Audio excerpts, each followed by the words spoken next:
Mesdames et messieurs de la presse, bonsoir. Heureux de vous retrouver comme tous les lundis dans cet exercice de redevabilité, de briefing hebdomadaire. Vous l'avez suivi depuis plusieurs jours en Conseil de ministres. Nous avons parlé particulièrement de la crise de la farine de maïs qui défraie dans le Grand Katanga et dans le Grand Kasaï. Vous avez suivi aussi que le gouvernement avait délégué une délégation pour prendre langue avec les autorités zambiennes qui étaient à la base de la crise au regard des décisions qui ont été prises. De contacts ont été pris en Afrique du Sud, mais d'autres contacts l'ont été aussi avec les opérateurs locaux, la FEC et tous ceux qui produisent du maïs dans le Grand Katanga, parce que l'option du gouvernement, c'est de trouver une solution définitive à cette crise pour permettre à nos populations de s'approvisionner localement. Dans la suite de ce qui a été fait, il y a eu évidemment de rapports qui ont été faits d'abord de manière préliminaire en Conseil de ministres. Ensuite, il y a eu une réunion spéciale de la Commission économique et financière du gouvernement qui était élargie. Je vois le ministre des Affaires foncières dans la salle. Il avait été aussi associé à cette réunion parce qu'il est question, dans les mesures envisagées, de réquisitionner des terres pour permettre aux Congolais de cultiver, de parvenir à l'objectif de l'autosuffisance alimentaire. Et depuis ce matin, nous l'avons annoncé de manière spéciale. Nous avons donc eu une séance de travail avec le vice-premier ministre, ministre de l'économie nationale. Vous êtes chez vous, parce qu'il me souviendra qu'il y a quelques années, vous étiez à la tête de ces ministères. Plusieurs années après, on a apporté une touche un peu différente, un peu plus moderne. Bon, à l'époque, on n'avait pas les réseaux sociaux.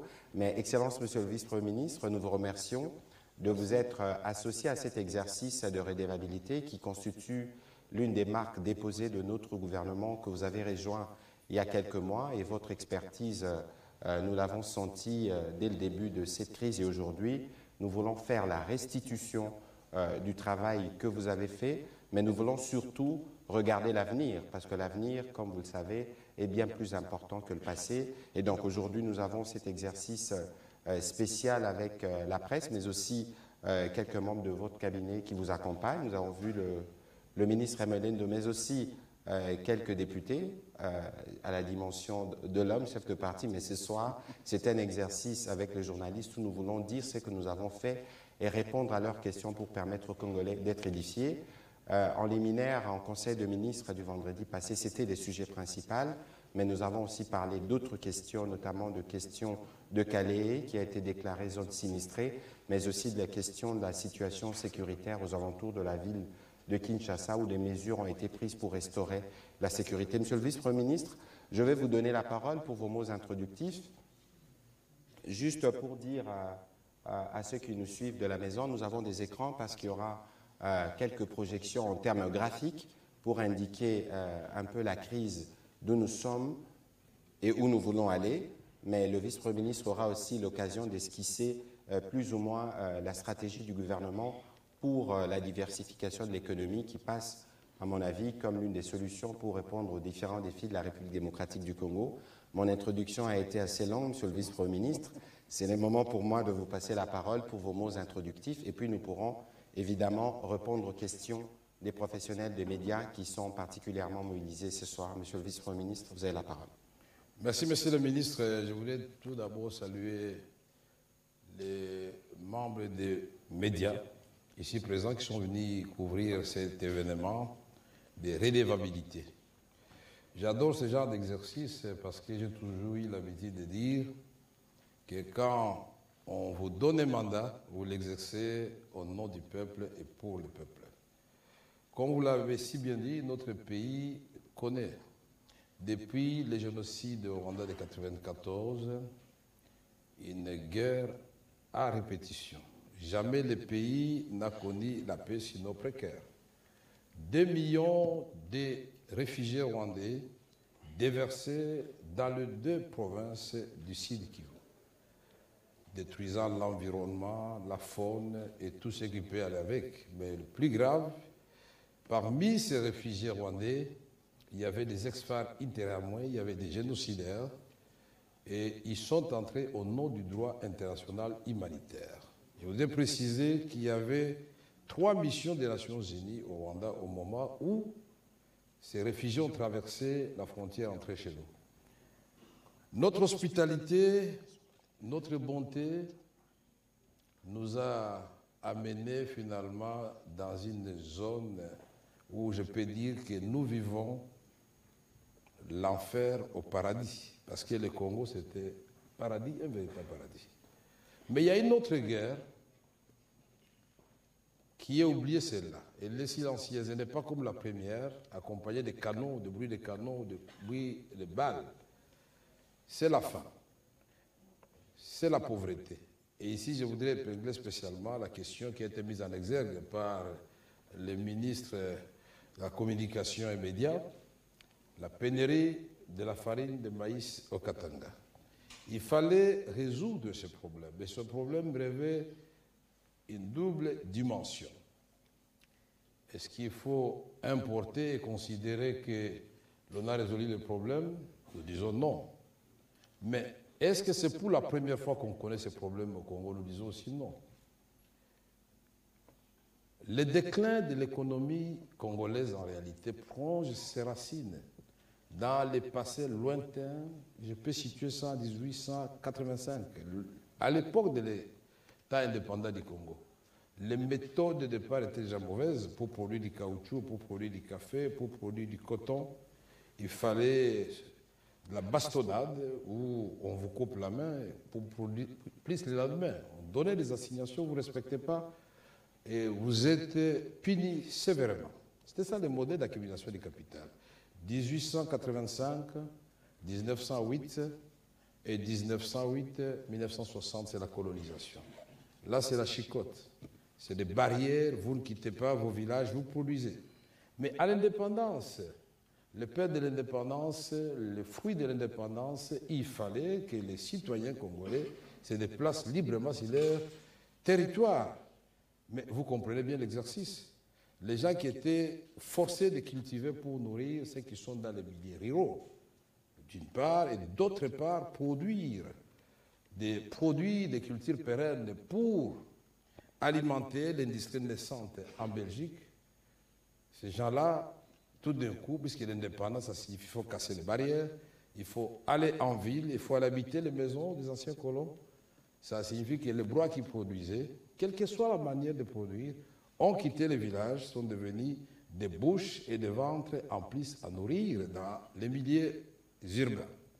Alors que notre modèle de l'époque, c'était l'échange entre l'industrie et l'agriculture. Nous avons cru que nous étions toujours premiers, puisqu'en 1960, nous étions au même niveau que le Canada, que l'Afrique du Sud, la Corée du Sud. Aujourd'hui, si on les répète, ça ressemble à un rêve. Mais en réalité, le déclin de notre économie a commencé depuis très longtemps. Je ne veux pas ajouter beaucoup plus à l'historique. Je voulais seulement pas dédouaner notre gouvernement. Montrer que la crise de ce qu'on appelle le Bunga au Katanga, ce qu'on appelle le Bukula Wanseka au Kasaï, ça ne date pas de ce gouvernement-ci. Et quand il n'y a pas eu de grève à la Gécamine ou à la Biba, ça signifie que l'État a sorti l'argent pour commander. Pas on a produit, non, qu'on ne vous mente pas. Il y a toujours eu déficit. Aujourd'hui, nous disons, est-ce que nous allons rester là? C'est comme ça que le gouvernement, à l'issue de sa réunion de vendredi 12 mai 2023, a pris une série de mesures.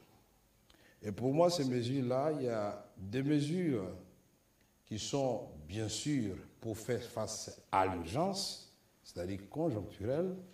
Il y a des mesures qui sont de l'ordre de la résilience. Les Congolais doivent comprendre, nous, Congolais, devons comprendre que nous pouvons, en donnant plus, sortir de cette zone de pauvreté. Et la troisième série de mesures, ce sont des mesures structurelles, où nous regardons dès l'avant, où nous voulons l'autonomisation, où nous voulons justement notre souveraineté alimentaire, bien plus. Notre ambition est d'exporter et recouvrer notre place, puisque telle est notre vocation, au cœur de l'Afrique, d'exportateurs pourvoyeurs du développement. Nous devons, nous, la République démocratique du Congo, avec l'emplacement géostratégique qui est le nôtre, avec des atouts innombrables et inégalés. Je ne vais pas les citer ici, l'eau, la forêt, les terres, et tout à l'heure on va vous illustrer, quand ça sera le moment, vous allez voir les richesses du Congo, que ce soit l'eau, que ce soit les sources énergétiques, que ce soit le sol, les trois grands facteurs potentiels auxquels il faut ajouter d'autres pour produire. Quel paradis! Mais paradoxalement, nous importons tout ce que nous mangeons et nous exportons ce que nous ne mangeons pas. Alors, je voudrais donc dire que le gouvernement a décidé, face à cette autre guerre qui est meurtrière en silence par rapport à la première qui fait du bruit de canon, d'amener une riposte de taille. Beaucoup de gens étonnés, bon, 11 ministres, il y en a qui ont parlé de 14, 17 ministres, non.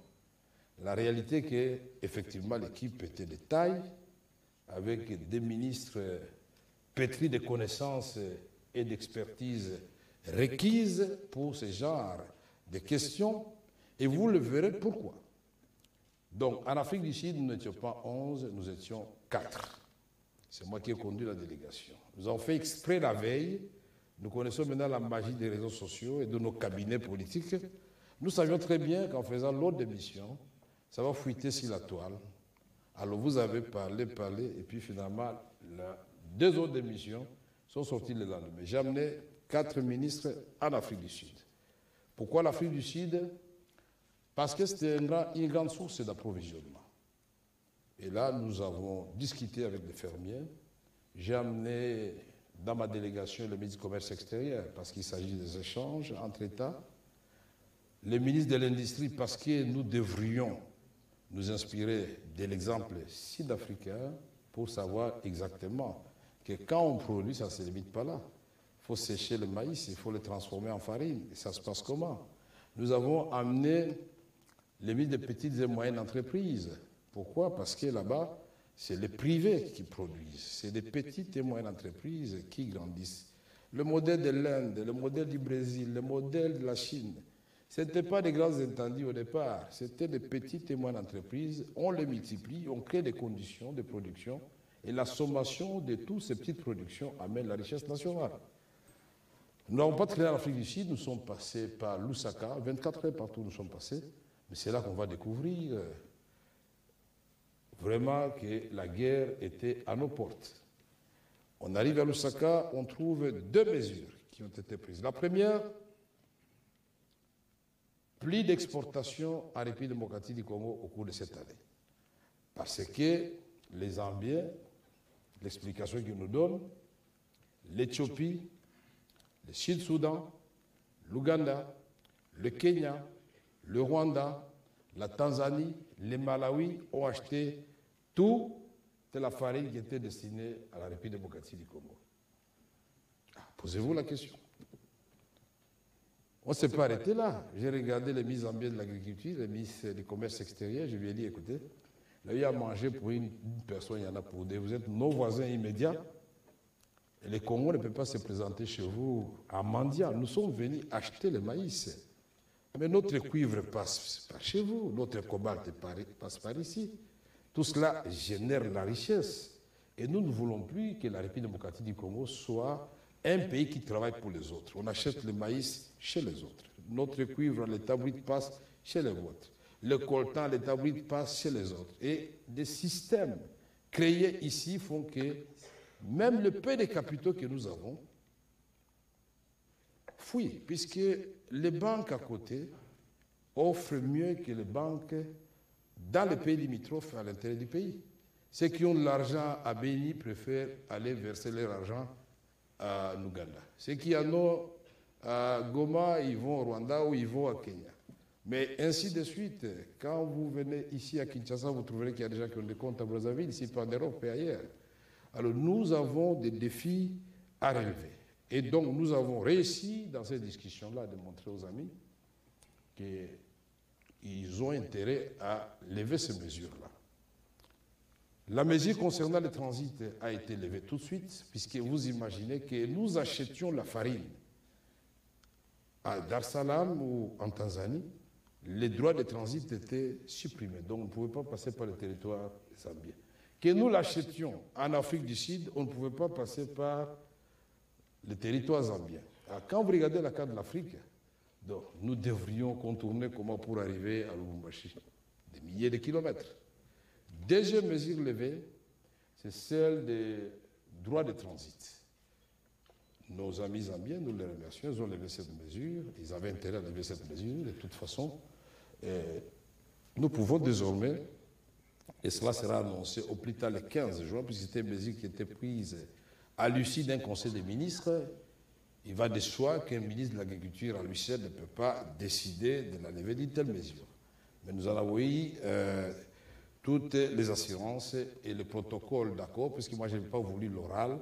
J'ai dit, je connais bien mon pays, je connais bien les paysages politiques, et ça n'a pas tardé, nous avons entendu ceux qui ont déclaré, et ils ont été crus, hein, qu'on nous a chassés en Zambie parce que nous devons de la farine ou de l'argent à certaines sociétés zambiennes.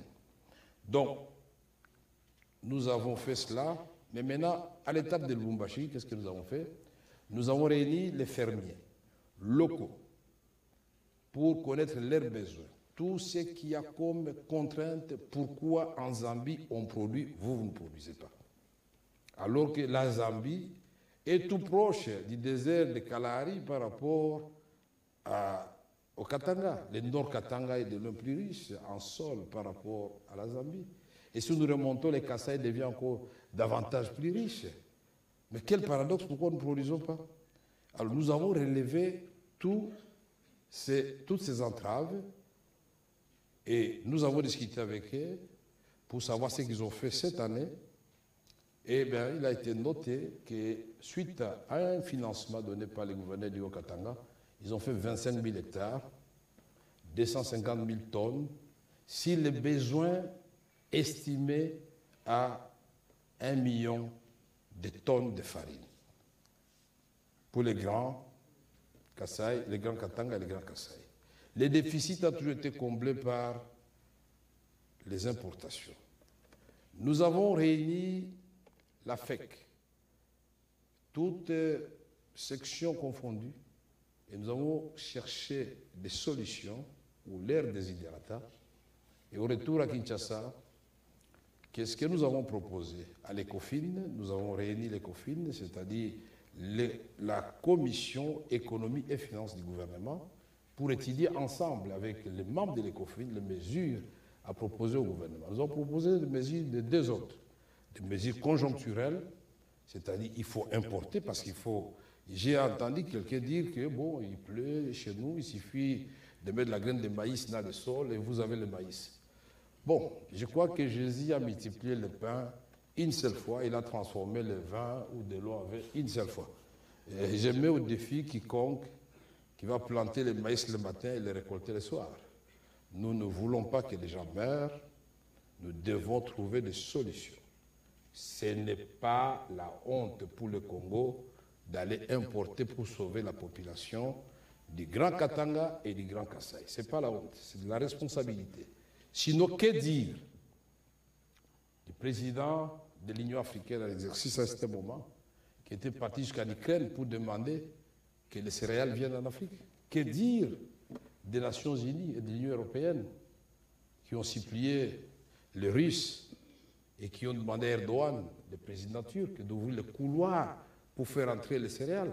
Ça ne veut pas dire qu'ils ne produisent pas chez eux. Ils produisent, mais suite à la guerre en Ukraine, qui a eu des contre-coups, qui a eu des conséquences en Europe et qui ne pouvaient pas épargner l'Afrique, ils n'avaient plus suffisamment de production. Mais je ne dis pas chez nous que c'est à cause de cette guerre seulement. Non, chez nous, le problème, il est structurel. Et nous allons les résoudre et on va vous dire comment on va les résoudre et comment on compte les résoudre.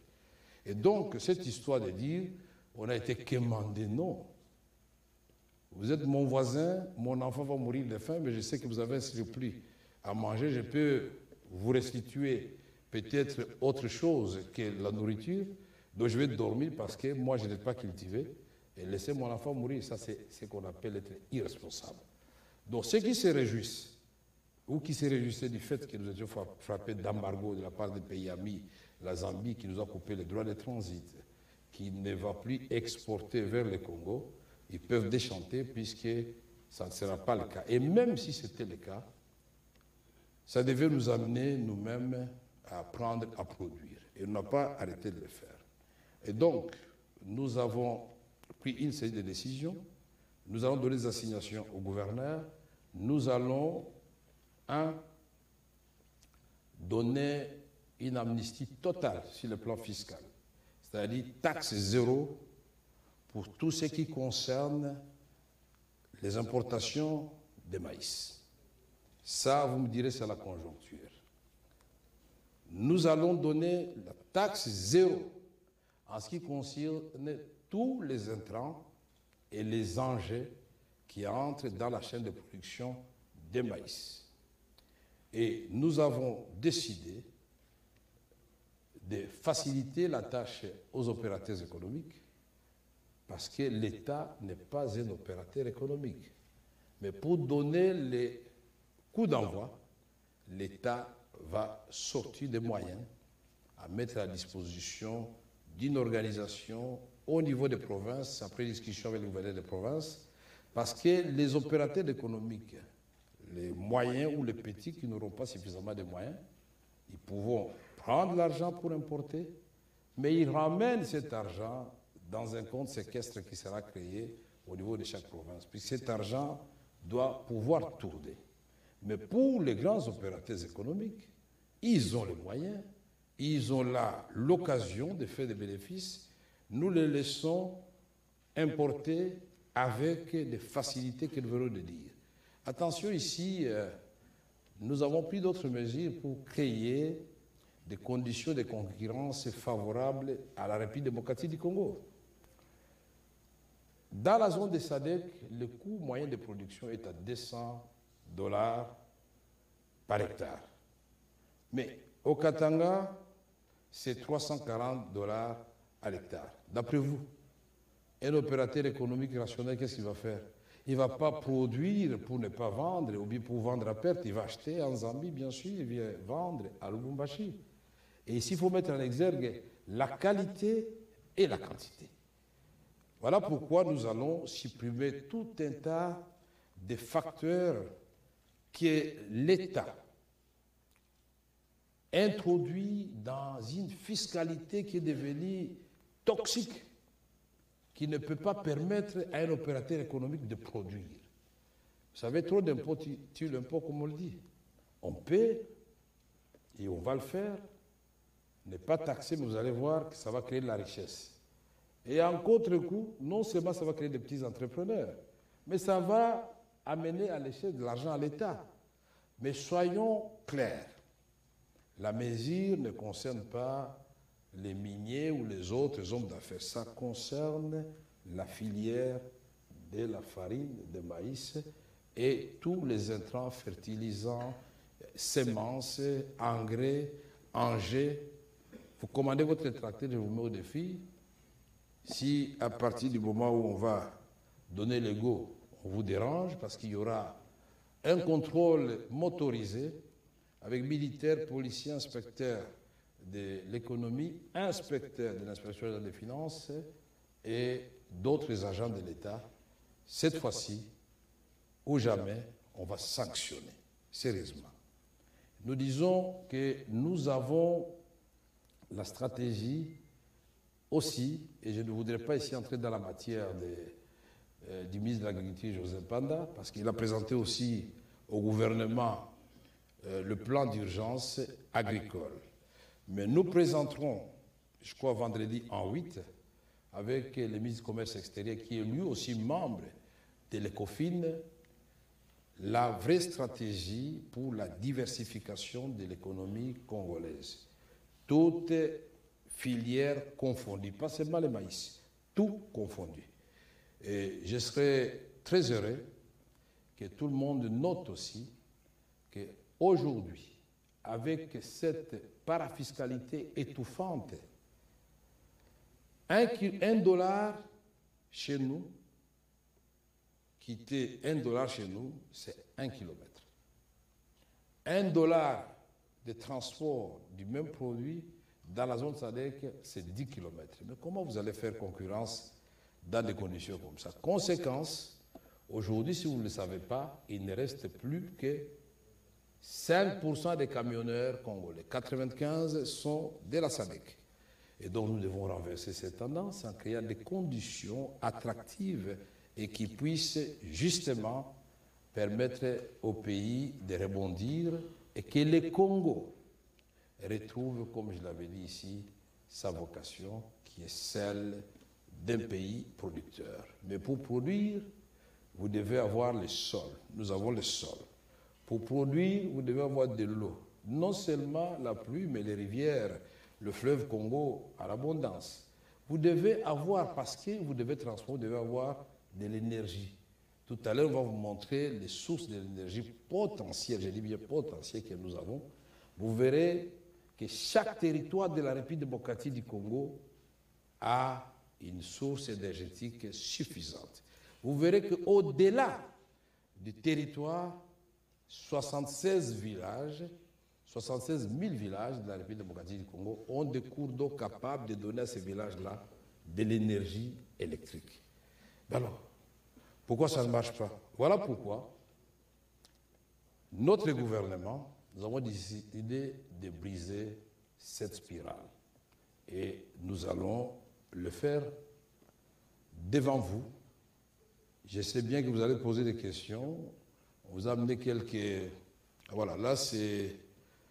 On peut montrer d'abord peut-être les déficits, comme ça on sait voir. Les déficits, c'était le premier slide, je crois. Ça, c'est des sources énergétiques, je pense. Mais il y a des tableaux aussi où on peut voir qu'on peut produire le maïs et le manioc et le riz sur l'ensemble du territoire national. Bon, Patrick, je vois que... Ah, voilà. Sur ce tableau ici, vous voyez, tout ce qui est en marron là, c'est le manioc. Mais un peu de jaune là, c'est à peine visible, puisqu'on n'en produit pas beaucoup, c'est le maïs. Et le bleu, c'est le riz. Alors vous-même, vous pouvez regarder la République démocratique du Congo, c'est toutes les provinces qui sont concernées par ces trois denrées. On pouvait vous donner une autre carte pour d'autres produits, même les cultures pérennes. Mais pour le moment, c'est l'affaire du ventre qu'on a voulu résoudre. Et aujourd'hui, nous sommes venus uniquement pour parler de la farine de maïs et de maïs. Et j'aurais voulu qu'on montre l'autre carte, ou bien les tableaux de déficit. C'est plus facile à visualiser. Comme ça, vous allez voir les gaps qu'il faut. Alors là, c'est la carte des routes. Ici, nous parlons donc, vous avez les chemins de fer, vous avez les routes et vous avez les voies navigables. Tout ce qui est en jaune, ce sont des routes qui sont planifiées pour être construites. Tout ce qui est en marron, c'est les chemins de fer tels qu'ils existent actuellement. Mais voici les bretelles qu'on va ajouter. Nous partons de Dar es Salaam, on entre là-bas à Uvira, et on passe vers le Maniema, le Sankuru, et nous descendons, mais nous remontons jusqu'à Ilebo, et parallèlement de Ilebo, nous allons jusqu'à Banana. Ça vous paraît fou, mais la Chine ou Rome ne s'est pas construit en un jour. Pour faire 1000 mètres, il faut faire d'abord 1 mètre. Il faut avoir de l'ambition. Ici, vous voyez, nous avons beaucoup de minerais de fer ici. Nalia, en province orientale là-bas. Alors on a créé cette bretelle de chemin de fer pour ramener ces minerais ici et rejoindre l'autre bretelle ici. Alors quand on prend la route qui parle de Libenge, Bumba, c'est un grand port. Et là, ça peut naviguer, venir rejoindre la route ici. Ça peut aller vers Kinshasa et là, on produit beaucoup de riz. Ça peut remonter vers Buta, Bondo et vous pouvez aller jusque-là. Mais la magie ici, c'est quoi? C'est qu'on a réussi à partir de Banana, océan Atlantique. On a relié l'océan Atlantique par plusieurs voies, le corridor du Millier, à l'océan Indien, puisque vous allez jusqu'à Dar es Salaam, vous avez l'océan Indien. Le Congo, donc, il est encastré entre l'océan Indien avec ses voisins de la Tanzanie, et bien, du Kenya, du Burundi, mais nous avons directement accès à l'eau avec les 35 km de bief maritime que nous avons là-bas. Et l'Afrique elle-même, puisqu'on ne peut pas parler du Congo sans parler de l'Afrique elle-même, c'est une île, puisque vous avez à droite l'océan Indien qui vient jusqu'à Cape Town, et à gauche vous avez l'océan Atlantique qui vient jusqu'à Cape Town, et au niveau du Maroc, c'est coupé par la mer Méditerranée, nous sommes une île. Quelle position incroyablement intéressante pour jouer un grand rôle dans le monde. L'Afrique, c'est la nouvelle destination et le Congo, c'est le moteur de l'Afrique. Et quand le Congo va s'élever, l'Afrique va effectivement marcher. Prenons conscience maintenant, Monsieur le ministre, Messieurs les journalistes, je suis à vous. Monsieur le vice-premier ministre, merci pour vos mots introductifs qui étaient assez longs et appropriés parce qu'il fallait planter les décors. Ici, le plus important, nous l'avons dit en liminaire, c'est de trouver des solutions pérennes, des solutions qui nous permettent de régler les problèmes de manière définitive parce que, vous l'avez bien rappelé, le Congo ne commence pas par nous, même si les Congolais comptent beaucoup sur nous. Il faut qu'on regarde aussi le contexte dans lequel le pays a toujours évolué. Nous avons à peu près 40 minutes, Monsieur le vice-premier ministre, pour répondre à des questions. Il y en a une bonne centaine, mais on va s'assurer que nous prenons l'essentiel. Et donc, je voudrais dire aux professionnels de médias, poser une question, s'il vous plaît. Comme ça permettra au vice-premier ministre de répondre au maximum des questions. Et soyez sûrs que nous posons des questions qui nous permettent de rester dans les sujets pour éclairer les compatriotes sur cette question d'intérêt national. On va commencer cette série par Madame Rachel Kitita.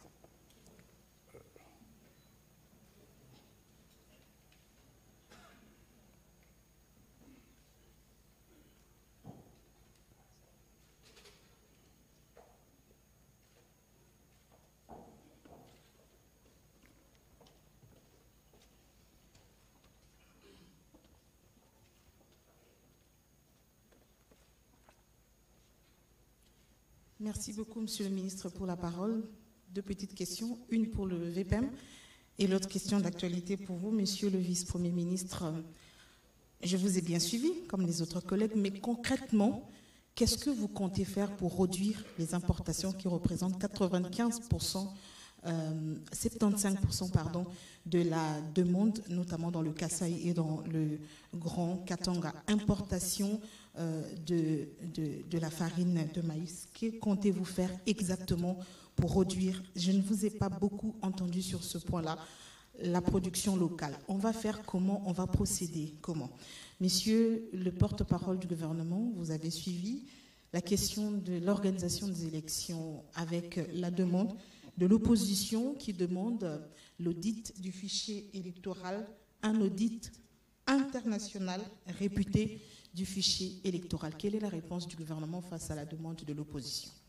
Alors, Monsieur le vice-premier ministre, la règle du jeu, c'est qu'on répond coup sur coup. Donc, dès que vous recevez la question, vous y répondez. Alors, Madame Rachel, les opposants, on a compris que finalement, c'est les discrédits, pas seulement du processus électoral, mais de tous les efforts que nous faisons pour reconstruire le pays. Alors, j'ai vu, on m'a parlé hier d'une lettre qui a été adressée au FMI pour demander l'audit des appuis à la balance de paiement que nous recevons. Mais une lettre, je suis désolé, pleine d'ignorance, je ne suis pas économiste parce que les appuis à la balance de paiement servent à préserver les réserves d'échange. Mais vous voyez, lorsque on est guidé par la haine ou l'aigreur, parfois on perd en objectivité. Je suis désolé. Sur les questions du processus électoral, j'ai vu la rapporteure de la CENI s'exprimer à ces sujets la semaine dernière pour dire comment les processus ont évolué, les difficultés rencontrées, parce que par exemple, dans les territoires de Kwamut, on n'a pas pu enrôler une partie de Maluku, une partie du Massissi, une partie de Rutshuru, mais on a quand même 47 millions de Congolais qui font partie du fichier électoral. Et au sujet de l'audit, bon, parfois quand on nous critique, nous, parce qu'on dit, bon voilà, le gouvernement, vous comptez sur la SADC pour régler les problèmes de sécurité, nous avons notre armée qu'il faut renforcer, nous travaillons à renforcer notre armée. Mais alors, comment vous pouvez d'une part nous demander de regarder les Congolais, de compter sur eux, comment, pour le dit du fichier, vous devez vous tourner vers l'extérieur pour penser que seuls ceux qui viennent de l'extérieur ont l'expertise qu'il faut. Encore que la CENI s'est expliquée à ces sujets. L'audit, c'est un exercice qui peut se faire sur 5 ou 6 jours avec des experts qui viennent avec de tableaux comparer les données. Et la CENI, qui est un organe indépendant, qui a pris la décision, qui a lancé un appel d'offres. J'ai vu aujourd'hui qu'ils ont publié les profils des différentes personnes qui ont été sélectionnées. C'est des profils qui sont reconnus dans le monde électoral. Nous, comme gouvernement, nous laissons la CENI travailler dans son indépendance, mais nous nous assurons que la CENI ne manque de rien pour que le Congolais réponde au rendez-vous électoral prévu au mois de décembre. Ici, dans les jours qui viennent d'ailleurs, on va faire les dépôts de candidatures, etc.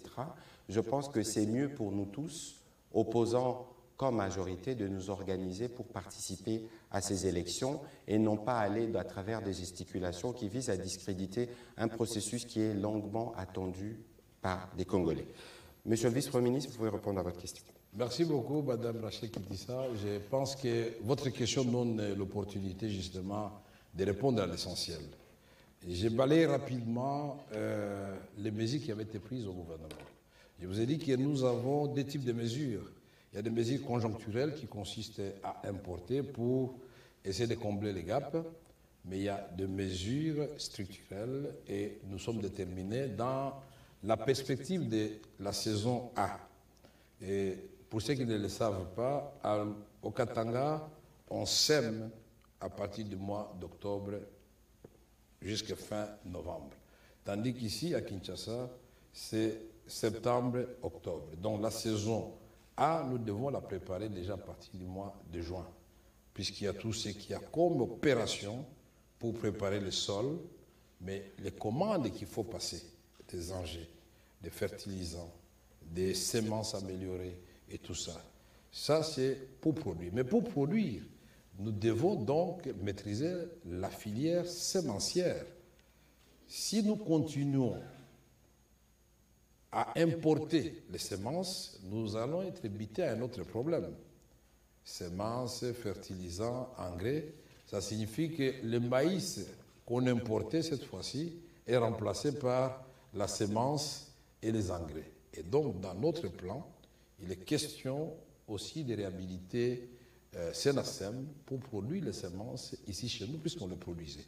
Il est question de produire des engrais ici chez nous, puisqu'on en produisait. C'est-à-dire, nous allons mettre la recherche scientifique là-dedans, puisque l'INERA est imbattable jusqu'à présent. Malgré sa vieillesse, nous allons rajeunir INERA. C'est à partir des Yangambi que sont parties beaucoup d'espèces qui ont enrichi le monde. L'Indonésie, la Côte d'Ivoire, je peux vous citer des milliers d'exemples. Nous rachetons des choses plutôt qui ont été produites ici chez nous en termes de plantiles. Mais pour produire un bon entrepreneur vise à minimiser ses coûts de production. En minimisant les coûts de production, ça signifie que l'État vous a facilité à vous d'avoir accès à moindre coût à toutes les composantes qu'il y a dans la filière de production. Mais aussi, il faut avoir un personnel qualifié. Nous sommes au niveau de la République, on doit réhabiliter le travail des moniteurs agricoles, on doit réhabiliter le travail de l'agronome du territoire, et l'ambition ici, pour nous, c'est d'avoir au moins 1500 moniteurs agricoles, au moins 10 agronomes par territoire.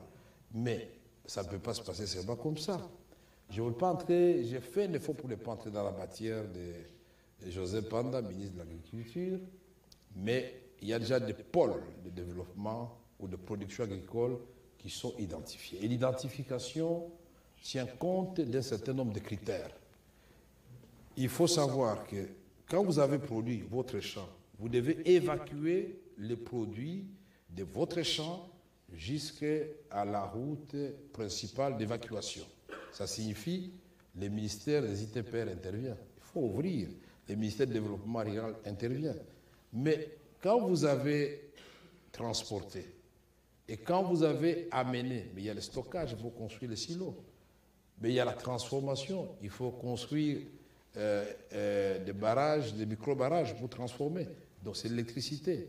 Vous voyez, nous sommes dans la transversalité. Plusieurs ministères vont entrer en compétition ou en complémentarité pour essayer de répondre à ça. Mais il y a la question aussi de la quantité produite. L'objectif ici, c'est de combler les gaps. D'à peu près 750 000 tonnes par an. Exactement 750 000 tonnes par an. Et ici, pour combler ces gaps-là, il faut que par hectare, nous augmentions d'abord les rendements. En Zambie, ils sont autour de 7-8 tonnes à l'hectare. Mais le paysan, ici chez nous, il est à 1 tonne à l'hectare. Les grands producteurs là, ou moyens qui ont mis des fertilisants, ils sont à 4 tonnes à l'hectare, c'est la moitié par rapport à la Zambie. Donc nous devons ramener les rendements de la République démocratique du Congo légèrement au-dessus du rendement dans la zone SADC pour que réellement nos ambitions soient rencontrées. Et ceci doit se faire par étapes. Je ne dis pas qu'en un jour, on va tout terminer. Mais d'ici la fin de l'année, je peux vous dire que si nous avons un rendement de 5 tonnes par hectare et que nous cultivions, rien que pour le Haut-Katanga, 100 000 hectares, ça vous ramène déjà à combien? Alors, la stratégie, évidemment, c'est de mettre à contribution les autres provinces, parce que là aussi, on peut produire du maïs. Oui. Monsieur vice-président. Attention, il y a aussi les habitudes alimentaires. Nous pouvons, rien que les grands Kasaï et les grands Katanga, ça peut nourrir déjà toute cette partie exportée. Ça fait 9 Mais provinces. nous allons produire, compte tenu des distances aussi, le Congo central, il y a déjà le plateau de Batterie qui est tout près ici, il y a la province ex-Bandundu. Mais quand vous allez de l'autre côté, ou bien au centre, nous avons les Sankourou qui peuvent produire du riz. Vous avez la province orientale qui peut produire du riz. Vous avez les Maniema qui peuvent produire du riz. Vous avez même une partie de... On va prendre la question de Mme Gino Tabou. Donc, le Congo va y parvenir. Le Brésil l'a fait, la Chine l'a fait, et il n'y a pas plus de 60 ans, 50 ans, on s'est moqué de la Chine. Tout ce qui venait de la Chine, ça faisait rire. Mais aujourd'hui, je pense que plus personne ne peut se moquer des Chinois. Ça sera comme ça pour la République démocratique du Congo. Les gens entrent chez nous, ils sortent comme dans un marché, ils se moquent de nous, mais chers compatriotes, soyez rassurés que le Congo va s'élever. Et nous, ce n'est pas pour faire trembler les voisins ou les autres. Et nous allons marcher donc avec tous les voisins. Nous sommes pourvoyeurs du développement et du bien-être. C'est ça notre vocation. Ce que nous faisons, c'est du gâchis. Vous avez 80 millions d'hectares de terre arabes et les gens meurent de faim. Les sujets tellement passionnants. On va permettre à Mme Gino Rehema de poser sa question. Je vais demander à Mme Ange Kassongo d'avancer. Merci Mme Rachel qui d'avancer et ensuite nous allons prendre les autres questions. Merci Monsieur le Ministre. Pourquoi cette année cette crise fait autant d'écho? Pourquoi autant de mobilisation médiatique, politique et financière autour de la crise? Et aussi parlant des maïs, quel est le volume de moyens financiers que le gouvernement a dégagé pour juguler cette crise et quel est l'argent mis de côté dans la solution durable? Madame, je commence par vous rappeler qu'il y a ce qu'on appelle le principe de l'unicité de la caisse de l'État. On ne prend pas de l'argent, on met de côté comme dans une chambre à coucher, non. L'argent, c'est la caisse unique de l'État. Budgétisé. Absolument. Oui, absolument. C'est fait, les calculs sont faits pour combler les gaps, puisqu'ici, il nous reste 6 mois pour arriver à la fin de l'année. Mais en même temps, les maïs que nous allons planter, nous allons les récolter de façon vraiment à le consommer, puisqu'il faut qu'il sèche. Ça sera vers le mois de mars de l'année 2024. Et toutes les dispositions sont prises par rapport à cela. Mais pourquoi maintenant on parle trop de maïs et pas il y a quelques mois? D'abord, il y a les chocs que nous avons subis à la suite de la guerre de l'Ukraine. Le gouvernement congolais, je n'étais pas encore membre du gouvernement à ce moment-là, mais il y a le principe de continuité des affaires de l'État. Mais je dois vous dire, moi j'étais en France pendant ma liberté provisoire, j'ai vu dans mon quartier comment on rationnait les carburants. J'ai vu dans mon quartier comment certaines stations, il n'y avait pas de carburant. Comment on nous a demandé quelle quantité, à quelle température vous devez chauffer l'eau. J'ai vu au Nigeria, pays producteur du pétrole, comment on a brûlé les stations parce que les stations étaient asséchées. Mais ici, ce que vous ne savez pas, c'est que le gouvernement a pris la mesure de protéger la population. Est-ce que vous savez ce que nous devons aux pétroliers pour protéger le pouvoir d'achat de la population? 500 millions de dollars. Tout ça pour maintenir le prix du carburant à la pompe tel qu'il est là. Donc chaque jour, quand vous roulez dans votre voiture, sachez qu'il y a l'argent du trésor public qui a contribué à ce que vous puissiez rouler. Et tous ces efforts n'ont pas été suffisamment, cher Patrick, suffisamment vulgarisés. C'était votre rôle en tant que ministre de la Communication. Je ne suis pas en train de vous rentrer dedans dans votre maison, mais c'est pour rappeler que quand des grands pays, comme la France, comme la Pologne, comme même les États-Unis d'Amérique, ça a bougé. Mais au Congo, c'est comme si la guerre de l'Ukraine n'a jamais existé. Personne n'a jamais posé cette question. Pourquoi au Congo, les gens sont restés calmes? Et je vous ai rappelé qu'un président de l'Union africaine a quitté son pays pour aller chercher les céréales à Moscou. Mais je n'ai pas vu notre président aller chercher des céréales. Je n'ai pas vu aller demander pour qu'on donne l'argent pour acheter du carburant. Tout ça, c'est la crise. Mais on l'a géré. Et donc, le maïs maintenant, parce que ça touche directement à la vie de l'homme. Je vous ai dit au début ici, la farine de maïs au Katanga comme au Kassai, c'est une question de vie ou de mort. Bonga, Bukulabo Anseka, ça pouvait amener tout ce que vous voulez. Moi, quand je suis arrivé au Kassai pour la première fois, nous mangeons chez moi avec un ami, on mange du riz. Il me dit, on va manger à quelle heure? Puisque pour lui, on n'avait pas encore mangé. Il dit oui, il dit le riz c'est pour les oiseaux, nous ici c'est la boule nationale. Et c'est ça la réalité dont nous, gouvernement, ne pouvons pas entendre. Les cris de détresse de nos populations du Katanga et du Kassai est resté sans agir. Alors sur ces sujets, je voudrais que Mme Djinou Tabou relise le compte rendu du Conseil de ministres de vendredi. Parmi les premières mesures qui ont été prises, il s'agit de l'accompagnement des importateurs locaux de la farine de maïs et du maïs en grains sans les évincer, avec une commande symbolique pour accroître l'offre disponible et répondre dans l'immédiat à la demande urgente et pressante de cette denrée.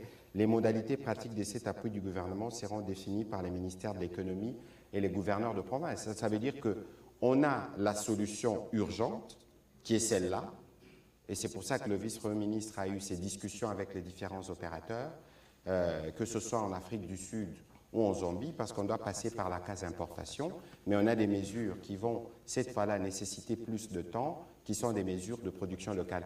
Madame Ange, allez-y rapidement, comme ça on va prendre le maximum de questions. Pendant que, je peux vous demander mais pendant que Madame Ange est en train de formuler sa question, j'aurais voulu, je ne sais pas qui projette, quand même qu'on puisse voir le communiqué conjoint que nous avions signé avec les gouvernements zambien, je ne sais pas si on l'a montré, puisque ici, il y a beaucoup de Saint Thomas, même moi j'en suis un.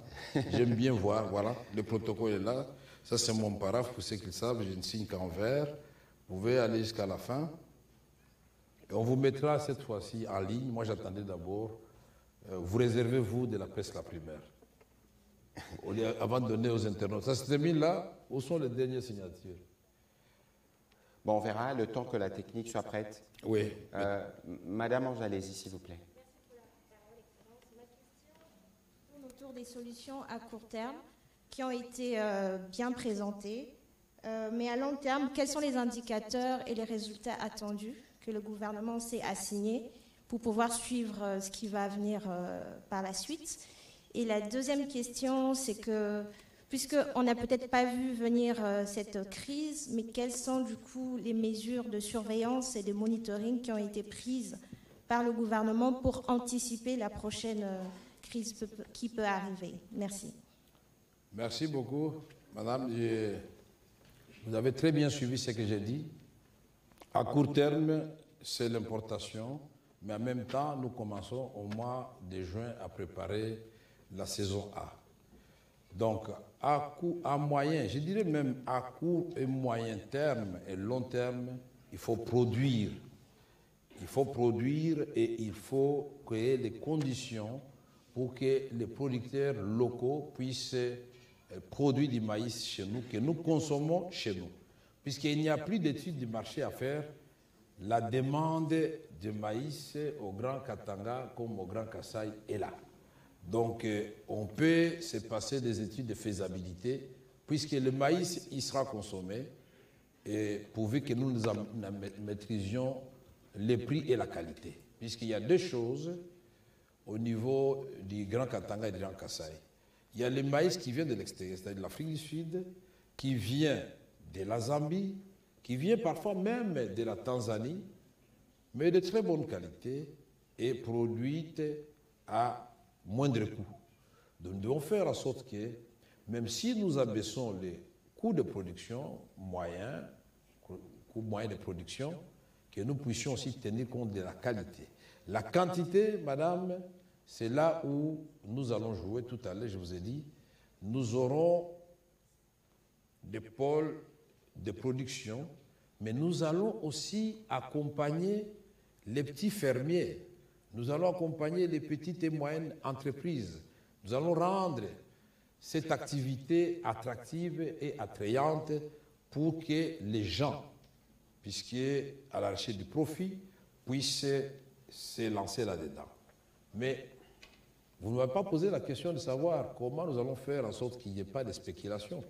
C'est-à-dire, le maïs, on a donné l'amnistie fiscale, mais les maïs arrivent à Lubumbashi, on les vend quand même trop cher. Je voulais vous annoncer que dans les lois là-bas, au moment où nous parlons, le maïs a atteint le niveau que nous voulons atteindre dans le Haut-Katanga et dans le Grand Kasaï. Pourquoi? La production locale avait bénéficié d'un accompagnement. Donc ce n'est pas, on ne va pas inventer la roue, d'un accompagnement. Au moment où je vous parle, il y a une grande minoterie d'un privé installé au Katanga qui n'a rien à envier aux grandes minoteries du monde, qui peut faire des tonnages et des tonnages par jour. Il n'y a plus de problème à dire que c'est vieillissant ou ça, c'est la qualité. Et donc, nous allons assister les fermiers locaux, les opérateurs économiques, mais en même temps, je vous ai dit qu'il y a l'opération de ramassage qui sera faite par les SNCC en collaboration avec les différentes entités décentralisées. Parce qu'on a vu des vidéos. Ah, nous avons du maïs ici, à Kabongo, pourquoi on va aller chercher du maïs en Afrique du Sud? Les PDG, le DG de la SNCC, Fabien Moutombe, puisque c'est de lui qu'il s'agit, a été instruit de se rendre ici les liens avec du wagon, s'il vous plaît. Mais qu'est-ce qu'il a trouvé sur place? Une centaine de sacs de maïs, mais tout le reste, il a été piégé, tout le reste, c'était de l'huile de palme, c'était du ciment, c'était des barres de fer en direction du Kasaï. Mais évidemment, le Kasaï, c'est le Congo, il a amené, mais il n'a pas ramassé le maïs, puisqu'on nous a dit qu'il y avait du maïs à ramasser. Et donc, tous ceux qui ont du maïs, qui se fassent connaître, et on va ramasser ce maïs. Si c'est facile de dire non, ils ont pour les pas d'habitude que nous place. Mais j'ai entendu même quelqu'un dire que non, lui, Kamere, la firme de son épouse produit à Kinshasa, et pour qu'il y ait la rareté, je n'ai pas compris la relation entre Kinshasa et Lubumbashi. Soyons quand même un peu intellectuels. Produire à Kinshasa, ce n'est pas mauvais pour nourrir Kinshasa. Produisons tous. Devenons tous producteurs. Même les journalistes font même la moitié des hectares. Monsieur le vice-premier ministre, on va prendre la question d'Israël Moutombo. D'Israël Moutala, excusez-moi. Merci, monsieur le ministre. Israël Moutombo, oui, je me suis dit, il a changé de physionomie. Merci, monsieur le ministre, pour la parole. J'ai des petites questions au ministre de l'économie. La première, c'est de savoir, est-ce qu'on a évalué le coût des mesures fiscales? Ça veut dire que l'État va se priver des impôts, de la parafiscalité. Ça va coûter combien à l'État? La deuxième petite question, c'est par rapport à la production. Le ministre de la Communication a parlé de 750 000 tonnes comme gap. Mais de quoi a-t-on besoin comme quantité de maïs? Pour toute la République? pour le Grand Katanga et pour le Grand Kasaï. Est-ce qu'on peut savoir annuellement, on a besoin de combien pour évaluer justement la production qu'il faut pour combler ce gap? L'autre petite question, c'est par rapport à la main noire. Un ministre du gouvernement, le ministre des Finances, a évoqué, derrière la politique hostile de la Zambie, qu'il y avait une main noire, la main d'un politicien. Est-ce que le vice-premier ministre ici, qui était membre de cette délégation, peut-il confirmer ou infirmer les propos du ministre Nicolas Kazadi par rapport à cette politique? L'autre question, c'est Israël, ça fera 4. C'est bon. C'est intéressant. C'est des petites questions. L'autre question, c'est par rapport à la coordination. Parce que pour piloter une politique gouvernementale, il faut une coordination. Or, le ministre de l'Agriculture ne fait pas partie de la commission ECOFIN que dirige monsieur le vice-premier ministre en charge de l'économie. Est-ce qu'il n'y aura pas de problème de coordination? Parce qu'à l'ECOFIN, il n'en fait pas partie, il est dans la commission reconstruction, si je ne m'abuse. Est-ce qu'il n'y aura pas de problème de coordination? Nous faisons partie d'une même équipe, il y a un Premier ministre, un Président de la République, tous les ministres font partie du Conseil de ministres et lorsqu'il y a besoin de transversalité, ça s'impose parce que les réunions de crise que le vice-premier ministre a présidées, le ministre de l'Agriculture y a pris part. D'accord. Et enfin, la question que j'adresse au ministre Mouyaya, c'est la question en rapport avec l'énergie. Le VPM en a parlé. En écho au propos de Monseigneur Ambongo, qu'en est-il justement de centrale de Kakobola et des Katebe? Je m'arrête là. Écoutez, je n'ai pas suivi Monseigneur Ambongo, mais ce que je peux vous dire à ces sujets, c'est que le gouvernement travaille. Et d'ailleurs, il y a même des essais, en tout cas dans la discussion que j'ai eue avec mon collègue de l'énergie, qui permettent d'avoir un début de lumière à Gungu. Et que d'ici la fin de l'année, le projet de Kakobola sera totalement achevé. C'est 10,5 MW qui doivent être produits. Ces travaux étaient à l'arrêt, nous le savons tous bien, mais ils ont repris autour de 2020. En même temps, nous avons engagé des travaux de construction de lignes de transport parce que c'est l'autre défi et des villes comme Gungu, Idiofa pourront être électrifiées à l'occasion. Cette question d'ailleurs me permet d'annoncer que pour l'autre projet dont on parle tant, c'est le projet du barrage de Katende. Le gouvernement a trouvé un accord avec le financement indien autour de 200 millions de dollars pour faire ces projets. Je crois qu'on prendra rendez-vous à son retour de Chine et nous serons en mesure de vous édifier sur le sujet. Ici, le vice-premier ministre l'a fait relever. Nous faisons beaucoup de choses en même temps, mais bon, fort malheureusement, monsieur le vice-premier ministre, ce qui intéresse le plus, c'est des sujets de polémique, ce n'est pas toujours des débats de fond. C'est pour ça que justement nous avons créé ces cadres pour communiquer sur ce que le gouvernement fait. Et vous allez voir, parce que bientôt on va commencer la série d'émissions sur l'an 2 du gouvernement, nous reviendrons dans les détails de tout ce qui a été fait. J'inviterai tout le monde, y compris les autorités religieuses, à suivre le gouvernement dans ce que nous faisons, parce que c'est toujours plutôt facile de critiquer, de dire ce qui ne va pas, alors qu'il faut aussi saluer les efforts que nous faisons. Parce que je dois rappeler que le Congo n'a pas commencé avec nous, même si nous assumons du fait de la continuité des affaires de l'État. Monsieur le vice-premier ministre, vous avez la parole pour répondre. Comme c'était des petites questions, ça veut dire que non, c'est des grandes minutes, questions. on va y répondre. Il a posé une grande question et une question très pertinente de savoir est-ce que nous avons évalué les coûts des recettes que nous allons perdre à la suite de cette amnistie fiscale. Je voulais d'abord vous donner la configuration de nos impôts à l'entrée. Vous savez que seulement 15% concernent la douane et les droits fixés dans le cadre des impôts indirects. 75%, c'est la parafiscalité. C'est ce que j'ai dit, j'ai appelé la parafiscalité toxique. Quitter Kasumbalesa jusqu'à Kolwezi, un camion paye $1200 rien qu'en péage. Quand nous allons supprimer certaines rubriques, je vous dirai combien nous avons économisé, combien nous avons perdu. Mais ici, nous parlons en ce qui concerne la farine de maïs et les grains de maïs des taxes zéro. 2. Quand vous parlez des besoins annuels, je vous ai dit, pour la question qui nous concerne, c'est 1 million de tonnes.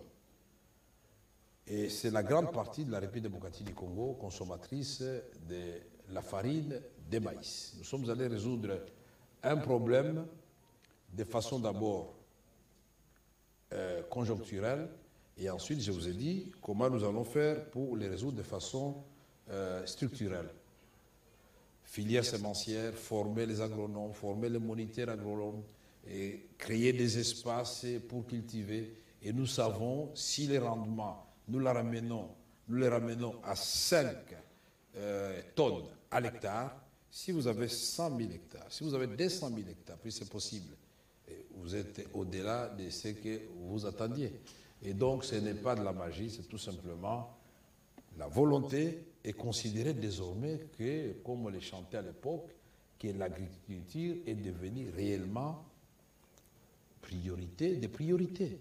Et que ce n'est que de bon droit de dire que l'agriculture doit bénéficier de beaucoup d'argent, puisqu'il y a la création de l'AGECAMINE.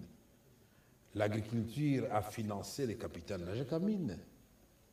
Et aujourd'hui, tous les miniers qui sont en train de prendre les minerais, il est temps que, comme l'a dit le président de la République, que les sols prennent sa revanche sur le sous-sol.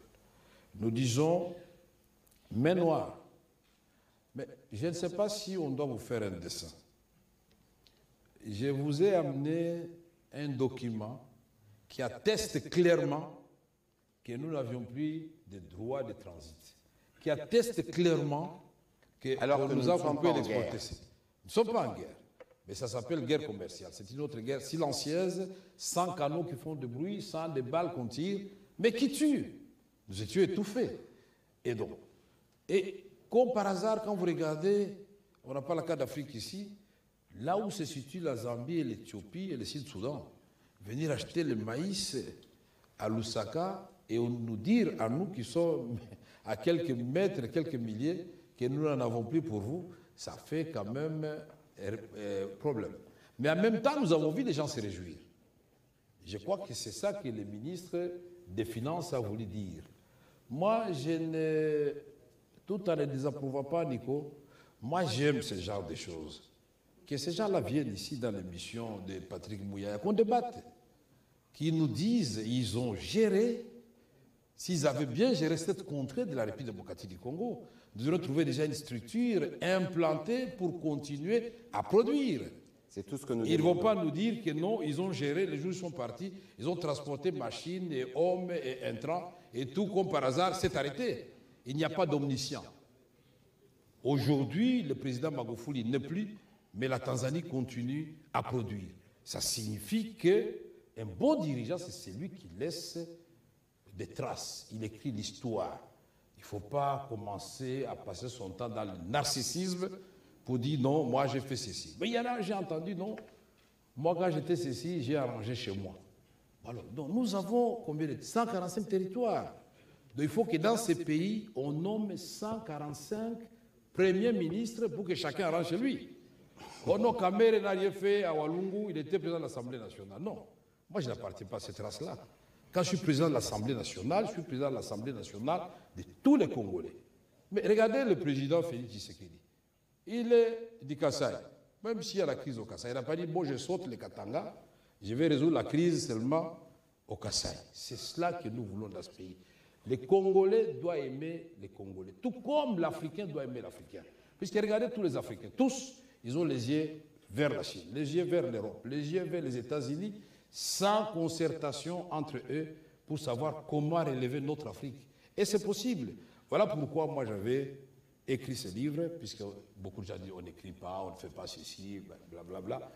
Mais il faut lire.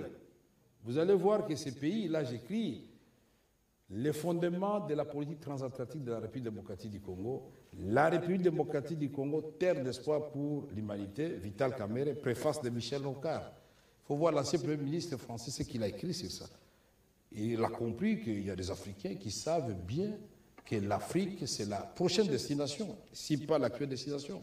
La Chine a pris son rendez-vous avec l'histoire. L'Amérique latine est en train de le réaliser avec Lula. Mais à quand le tour de l'Afrique? Nous posons les fondations pour la RDC avec le président Tshisekedi. On va prendre la question de JMK.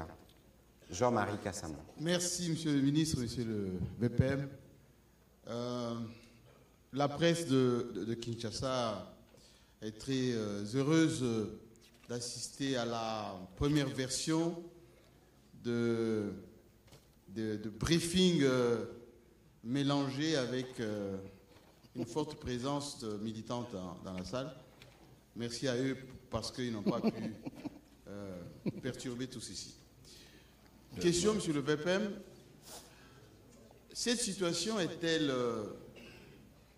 une surprise, une urgence ou une découverte pour le gouvernement?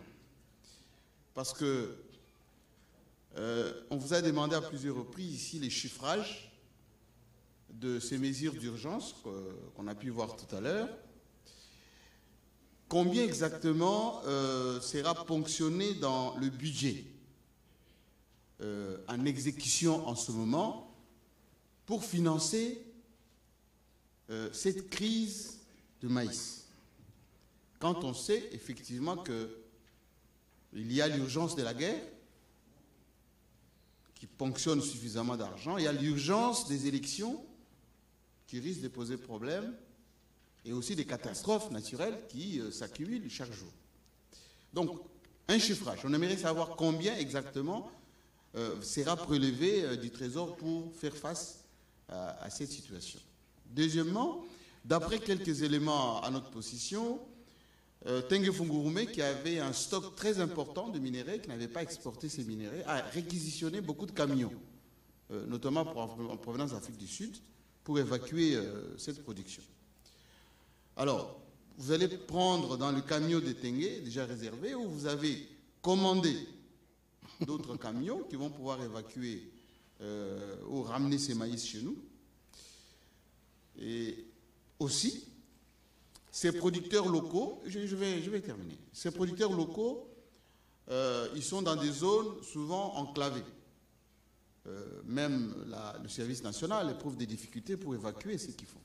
Alors, le plan de route d'évacuation de ces producteurs locaux, on sait qu'une route minimum, c'est 6 mois. Alors que l'échéance du bilan, du mandat, c'est bientôt. Monsieur JMK, je veux vous répondre parce que la question est comprise avec votre commentaire. Bon, de toute évidence. Non, la question, vous en avez posé 2. Je vais juste non, plusieurs. L'idée, allez-y, terminez. Ma conclusion est que, d'une manière structurelle, combien vous allez mettre pour ces producteurs locaux? Est-ce que ça sera par des appels d'offres, gré à gré ou plus volontaires? Combien ça va être mis à la disposition? Et de 2, quel temps vous donnez pour finir avec l'urgence du maïs? Alors, je veux commencer avant que le vice-premier ministre ne vous réponde. On l'a dit tout à l'heure, au Katanga, on produit du maïs. Posez la question à Jacques Yaboula, posez la question à Fifi Masuka, et Jacques Yaboula subventionne pour 20 000 hectares les producteurs de maïs. Et donc, ce n'est pas aujourd'hui qu'on n'a pas commencé à travailler sur la question, premièrement. Deuxièmement, le problème est structurel depuis bien longtemps. Je me réserve de refaire encore d'autres commentaires, parce que bien avant nous, il y a ceux qui étaient conscients qu'il y avait un problème de production du maïs et qui se sont organisés pour eux en privé, d'en devenir des producteurs et n'est pas créer un écosystème avec plusieurs comme eux qui permet de produire de maïs, on n'aurait peut-être pas eu ces problèmes. Ça, c'est aussi la réalité qu'il faut relever. Aujourd'hui, nous venons, non pas pour regarder ce qui s'est passé, mais pour asseoir les bases, pour aller de l'avant. Il y a une situation urgente. Les VPM l'a dit, on a regardé, on a parlé des parafiscalités toxiques, on a parlé avec la FEC, parce que l'État a un rôle régulateur. L'État n'est pas celui qui doit commencer à produire à tous les coins. L'État, c'est celui qui crée les conditions qui permettent l'évacuation et qui permettent tout ce qui s'ensuit. Les sujets de l'agriculture, nous l'avons abordé en dernier Conseil de ministres. Je me réserve de vous donner les chiffres que le ministre de l'Agriculture a avancés par rapport au plan sur lequel le gouvernement a statué, parce que le vice-premier ministre intervient parce que c'est lui qui a chapeauté avec tous les aspects transversaux, mais le ministre de l'Agriculture nous a donné un plan qui vaut plus d'1 milliard de dollars. Parce que quand vous parlez des questions de production en VPM, je termine par là pour ne pas épuiser votre réponse, Les saisons, on ne plante pas, lui c'est un fermier, il le dira mieux que moi, à tous les moments de l'année, janvier, février, mars, avril, décembre, il y a des saisons particulières. Ici, l'essentiel, ce qu'il faut retenir, c'est que nous allons trouver des solutions urgentes et nous allons travailler à une solution dans la durée. Et pour ça, ça n'a pas besoin d'un terme de mandat présidentiel, ça doit continuer de manière permanente pour que le Congolais ne manque plus jamais de Bunga. Monsieur le vice-premier ministre, vous avez la parole. Merci beaucoup. Je me réservais de donner les chiffres du plan de José Panda, ministre de l'Agriculture. Et j'ai même oublié quand votre prédécesseur a posé la question de savoir, José Panda il est dans le secteur productif, il n'est pas de l'économie et finances. Comment vous allez faire? J'ai reçu l'autorisation du Premier ministre d'inviter n'importe quel ministre qui est utile à la réflexion que nous faisons au niveau de l'économie et finances. Puisque toute économie, finalement, dans ce pays et dans le monde, c'est ça qui fait bouger.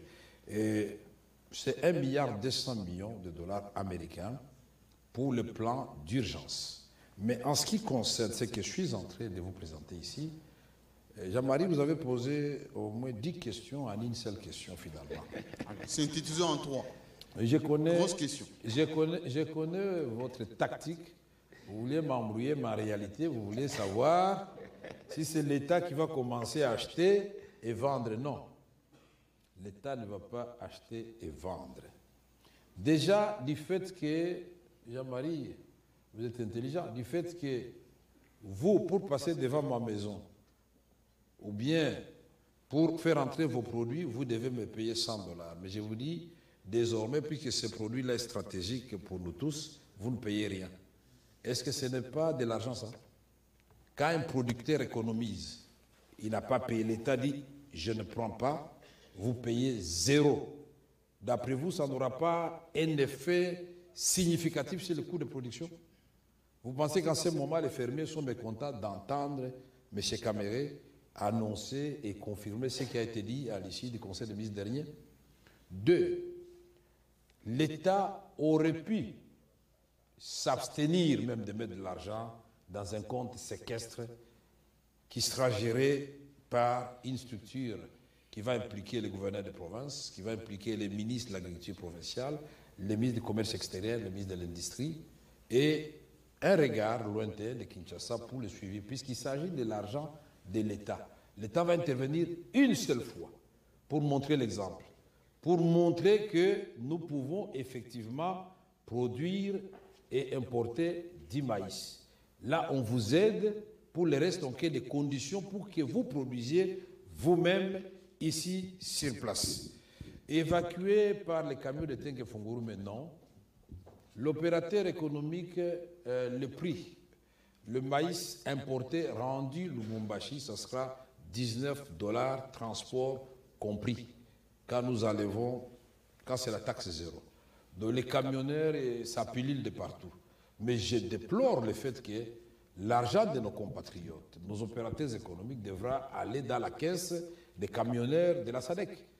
Si nous arrangeons, c'est comme ça qu'à la suite du même Conseil des ministres, nous avons obtenu du gouvernement que nous puissions faire un toilettage dans cette parafiscalité qui est toxique. Aujourd'hui, nous ne sommes pas distraits. Et les miniers qui ne pensent pas que nous sommes distraits, je suis en train de venir, je vais discuter avec eux.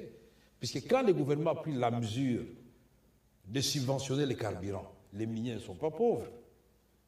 Les gens qui produisent la bière ne sont pas pauvres. La Banque centrale n'est pas pauvre, elle peut payer les carburants au prix, à la vérité des prix, comme aiment bien le dire les gens du Fonds monétaire international. Mais regardez que, et les miniers, et M. Kazamba payent le même prix à la pompe à la suite de la mesure prise par Kinshasa. Quel manque à gagner? Donc, moi j'ai dit, en tant que ministre de l'économie, je dois discuter avec les miniers pour dire, monsieur, donc non seulement les codes miniers vous obligent à intervenir dans le social, à travers notamment la production, à travers la construction des infrastructures scolaires et sanitaires, mais là, il s'agit de l'argent qui aurait pu entrer dans la caisse de l'État. Mais l'État dit non. Mais comme on ne sait pas mettre deux prix sur le marché, j'ai discuté avec Patrick, le président, pas vous, hein, le président de la FEC du Haut-Katanga. Il m'a dit non, c'est envisageable, on peut discuter. L'autre question, et celle-ci s'adresse aux opérateurs économiques. Il faut que nos opérateurs économiques nous donnent le volume réel du carburant qu'ils donnent aux miniers. Puisque là-bas, au Katanga, il y a un paradoxe. Le gazole, c'est 75% des quantités.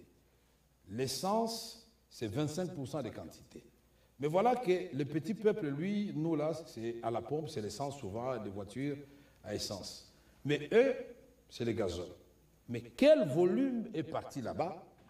Parce que ça influe sur le prix moyen frontière. Et ça peut ramener un abaissement des prix. Donc, c'est complexe, mais tout ne va pas se résoudre en un jour. Le plus important, c'est que nous ayons conscience des problèmes qui sont les nôtres et que l'État, avec un bras de fer, dans un gant de velours, congolais ou pas, puisse résoudre ce problème. Et ici, je voudrais aussi dire à tous ceux qui ont bénéficié des exonérations, nous allons revisiter les exonérations en matière de carburant et de pétrole. Puisqu'au Katanga, c'est chaque jour, il y a naissance d'une entreprise. Mais Monsieur le vice-premier ministre, ça c'est un autre sujet. Ça c'est lié. Les prix de produits pétroliers, vous l'avez dit, on essaie de gérer le temps. Donc c'était pour lui montrer que l'argent, nous allons en trouver si l'État et si les opérateurs économiques, nous travaillons comme des partenaires pour que le peuple congolais trouve son bonheur. Il ne faut pas qu'on nous piège quelque part, comme vous l'avez dit. Vous avez vos champs, vous les montrez par hélicoptère, tout le monde voit à la télévision, mais au moment de mettre le bunga sur le marché, il n'y en a plus. Qu'est-ce qui se passe? C'est parti où? On va prendre la question de Pascal Puisque tu ne peux pas exporter à côté, puisqu'à côté, il y en a. Ça, la dernière mesure que j'ai annoncée, et que j'annonce maintenant, et qui a été adoptée au Conseil, c'est la patrouille économique. On vous dit tous, mettez vos produits sur le marché, les Congolais vont acheter. Quand la patrouille va attraper votre farine chez vous, et elle va la vendre, vous donnez de l'argent, mais vous serez sanctionné puisque vous êtes assimilable à quelqu'un qui a commis un crime économique. Il faut le savoir. Tout simplement. L'État doit faire entendre sa puissance tout en étant gentil. Merci. On va prendre la question de Pascal Mulegwa. Soyez court s'il vous plaît parce que, et d'ailleurs nous allons déborder légèrement sur le temps du journal télévisé. Nos excuses, mais l'importance du sujet le requiert. Allez-y, Monsieur le vice-premier ministre, dans les accords entre la RDC et l'FMI, il y a cette recommandation de réduire les seuils d'intervention économique, notamment pour les cas du carburant, mais avec la crise du maïs, vous venez encore d'ajouter, parce que vous renoncez notamment aux droits d'importation.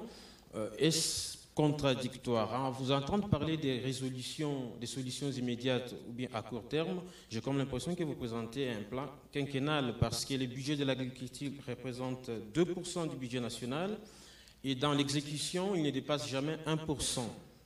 Y a-t-il des lignes budgétaires, des crédits spécifiques pour financer tout ce que vous avez présenté ici comme plan de relance? Non, Pascal Mulegwa, merci pour votre question. Vous avez bien compris qu'il s'agit de plans. Ah, vous aviez encore une autre question? Non. Donc j'ai mal prononcé votre nom. Courte, s'il vous plaît. Pardon? J'aimerais que vous répondiez. En même temps, vous me dites comment je dois répondre, c'est ça?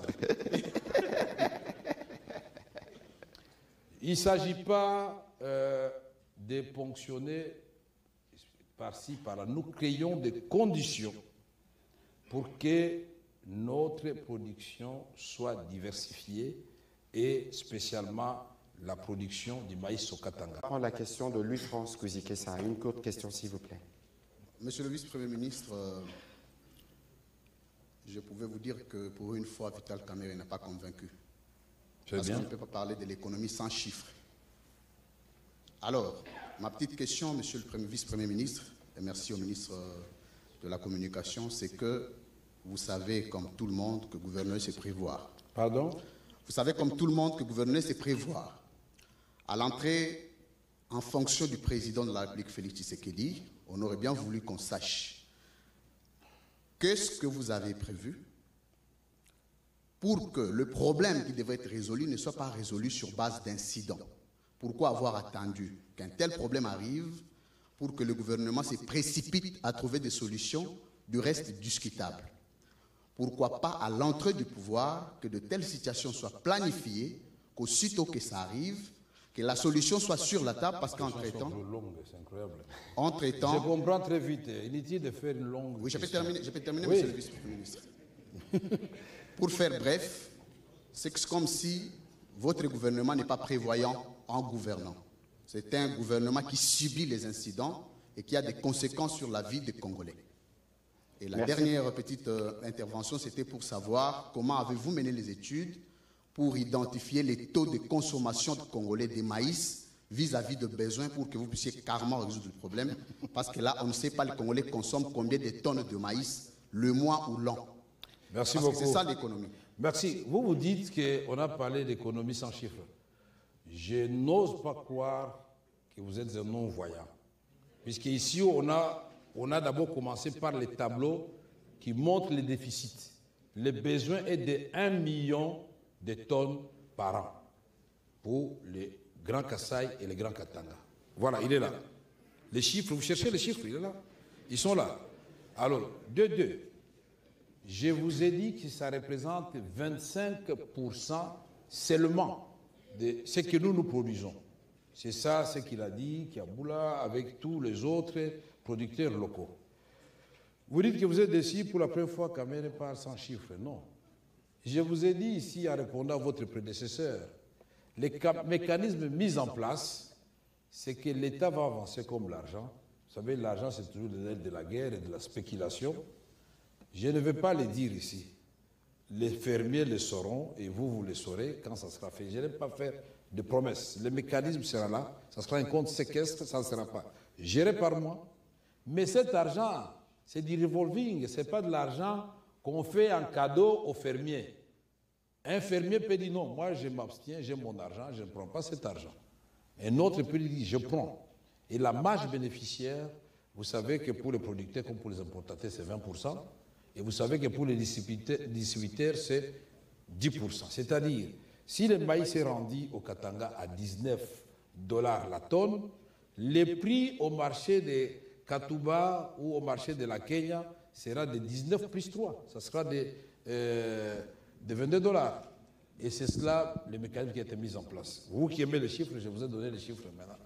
Je crois qu'à la fin de cette émission, vous aurez l'honnêteté de reconnaître qu'il y a eu des chiffres. Notre gouvernement, ce n'est pas un gouvernement de gestion des catastrophes ni des incidents. Puisque par nature, personne, ni les États les plus avancés comme les États-Unis d'Amérique, ne peuvent dire, bon, moi j'ai prévu qu'il y aura catastrophe tel jour et tel mois. Nous voyons le président américain courir à gauche, à droite. Pendant qu'il est ici, il apprend que là-bas, ça chauffe aussi. Et ça se passe comme ça dans le monde. Il ne faut pas s'en réjouir. Ça fait mal quand les gens disparaissent ou ils sont ensevelis par la boue. Personne. Nous sommes au moment, et ils justifient ça par les changements climatiques. Je ne sais pas s'il y a des gens qui ont vu les images du lac Tanganyika, qui refusent, qui refoulent les eaux de la rivière qui viennent de la montagne, qui s'est jetée depuis des siècles dans le lac Tanganyika. Mais aujourd'hui, comme par hasard, le lac refuse ces eaux-là et les rejette à la surface. Attendez-vous à ce qu'il y ait des problèmes. Le gouvernement ne va pas attendre que les gens meurent. Nous avons déjà posé le problème puisque nous l'avons vu. Mais demander au gouvernement d'imaginer que demain il y aura catastrophe, ça c'est quand même les gens qui étaient à Calais ne savaient pas que ça allait se passer ainsi. Parce que la première catastrophe qu'on avait connue à Calais sous le président Félix Tshisekedi, c'est quand nous sommes partis pour la première fois. Après l'élection du président à Goma, le président a informé qu'il y a une embarcation qui a sombré avec 150 000 personnes. Le président a dit, je ne continue pas sur Béni sans aller rendre hommage aux victimes et aux disparus. Nous sommes allés là-bas, le président, on lui a expliqué non, c'est parce que nous n'avons pas de quai convenable d'accostage. Tout de suite, il en a commandé 4. Allez poser la question aux gens de Calais, si on n'a pas construit 4 quais modernes. Mais maintenant, c'est venu des montagnes. Et tout ça, si vous me donnez du temps, on peut vous expliquer. Il y a des gens qui creusent de l'eau, il y a des gens avec 2 millions de personnes qui entrent chez vous. Les arbres devaient en pâtir, bien sûr, qui étaient plantés. Les montagnes sont devenues nues. Et ça, la communauté internationale, à travers les Nations Unies, ont une part de responsabilité. Effectivement, le ministre de la Solidarité nationale, dans son rapport au gouvernement, a parlé de ce que fait les réfugiés, ce qu'ont fait les réfugiés hutus-rwandais qui étaient à la base de la déforestation. Monsieur le vice-premier ministre, je veux me permettre un petit commentaire sur la question de l'UFRANS tout à l'heure, parce qu'il faut regarder les Congos dans son histoire. Le Congo ne commence pas avec nous, même si nous rebâtissons les fondations.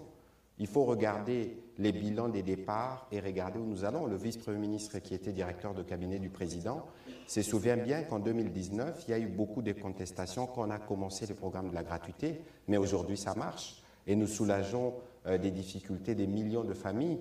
Aujourd'hui, on parle de couverture de santé universelle, on parle de 145 territoires. Il faut donner le temps au temps parce qu'en 5 ans, on ne peut jamais véritablement régler tous les problèmes de la République démocratique du Congo. On va prendre... Peut-être avant ça, dans le plan des 145 territoires, tout le monde sait les assignations qui sont données aux provinces. Mais si on élève ces assignations à 100 000 hectares, vous imaginez ce que le Congo peut produire? Est-ce que c'est impossible au niveau d'un territoire de faire 100 000 hectares si les conditions sont réunies? Déjà, les machines sont commandées, les camions sont en route, mais le tout aussi, c'est de mettre un bon mécanisme de gestion sur place. Des hommes, il faut les former. Les agronomes, il faut les former. La dernière formation des moniteurs agricoles date de lustres. Donc, il y a beaucoup de choses à résoudre à la fois, mais il faut que les gens comprennent qu'il y a interconnexion des différents plans. Vous ne pouvez pas parler de l'eau sans parler de l'électricité. Vous ne pouvez pas parler de la vie sans parler de l'eau. Vous ne pouvez pas parler de manger sans l'eau. Comment vous allez préparer votre foufou de maïs sans eau? Vous ne pouvez pas préparer votre foufou là sans chauffer. Donc, c'est tout un programme. Tout se tient. Alors, on va prendre les questions en lingala et une question en swahili. La question de M. Jules, qui est déjà là, la question de Flavien Roussaki. Et on terminera par la question de Mbelechi, qui sera une question en swahili. Et nous conclurons cet exercice. Évidemment, nous pourrons vous retrouver plus tard dans le cas de la redevabilité, même si vous êtes arrivé il y a quelques mois, mais vous êtes suffisamment imprégné de dossier. Non, pas quelques mois. Voilà. Je suis arrivé exactement et donc, vous pourrez venir nous expliquer ce qui a été fait en 2 ans. Pas encore un mois d'ailleurs. Dans les secteurs. Je peux encore reçu mon premier salaire, attention. Jules, allez-y. Et Fabien, monsieur le vice-premier ministre, nous prendrons une série pour faire une économie de temps parce que nous débordons sur l'heure du journal télévisé. Voilà, merci, monsieur le porte-parole au gouvernement. VPM, Badbaota la biso balobi répondre na mituna. Ngana kwende tout droit au but. Na mboko oyo boyebi ke tosela Thomson na Namibi tozwa yango te. Na mboko oyo tosela poulet béton tozwa yango te. VPM aye masango ya de père et de mère. Il y a de père et de mère. Outi nango libana. Alors, mituna.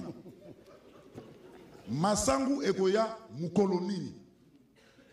Ekotekama na combien? Qui a mon téléphone là? Pe bakoteka yango wapi? Na vraiment mokuse. Et puis ba fonctionnaire bazolela. VK un économiste. Comment na mboko yo dollar et mataka chaque année? 2019 taux 19, 2020 taux na 20, 2021 taux na 21, 2022 22 2023 taux ezana 23. Alors VK oye na économie. Dollar et kokita mukolo nini pour fonctionner sur ma foutier as incapable de foutre ndaku parce que ndaku fa foutre na dollar mbo mazui to ezanke VK dollar et kita mukoni na Congo. Merci. Voilà. Vous voulez répondre, monsieur le vice-premier ministre? Oui, je vais. Oh, allez-y alors. Nakura tete. Et nalanda ke bikonyo sote. Zera yo baki makambo masango ya mkoni ne lo baki liboso ya mona te. De père et de mère. De basango de père et de mère na bien monté mais masango ya ta chizalina oyo. Bien.